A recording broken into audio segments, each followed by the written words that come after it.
आपल्या उतरू गावामध्ये अनेक विविध विकास कामांचं भूमिपूजन आणि लोकार्पण सोहळा आपल्या तालुक्याचे आमदार कार्यसम्राट आमदार अतुल शेठ बेनके यांच्या माध्यमातून सकाळी 9 वाजल्यापासून आपण भवानीनगर, धोलवड, पानसरेवाडी, डुंबरेमळा त्याचप्रमाणे गुलेपट या ठिकाणावरून आता उमरजपान, कुणगी या ठिकाणी शेतच्या माध्यमातून बंदिस्त गटर करणे या ठिकाणचा उद्घाटन प्रसंगी या ठिकाणी आपण जमलेलो आहोत।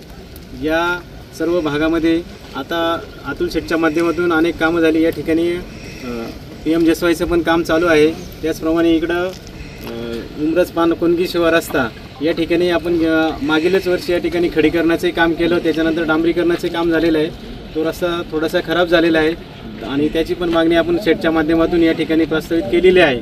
अशी अनेक विविध विकास कामांची उद्घाटनं सकाळपासून आपली चालूच आहेत आणि संपूर्ण दिवसभरामध्ये ओतूर परिसरामध्ये कोळमळा, त्याच्यानंतर शेटेवाडी, तांबेमळा, डोमेवाडी, ढमालेमळा, फाफळेश्वर त्याचप्रमाणे ओतूर गावठाणा अंतर्गत अतिशय विविध विकास कामांची आज दिवसभर उद्घाटन या ठिकाणी भूमिपूजन आणि उद्घाटन आमदार अतुल शेठ बेनके आणि उपस्थित मान्यवरांच्या सर्व मान्यवर आणि ग्रामस्थ यांच्या सर्वांच्या या ठिकाणी होत आहेत आणि यापुढेही होणार आहेत।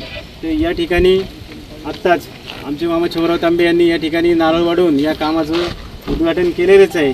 मी उपस्थित मान्यवरांना विनंती करतो की त्यांनी टीका मानून या ठिकाणी कार्यक्रमाचं सरपंच साहेब करोडो रुपयाचा निधी इकडे आलेला आहे।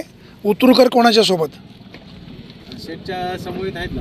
हवा कोणाची, आमदार कोण हवा?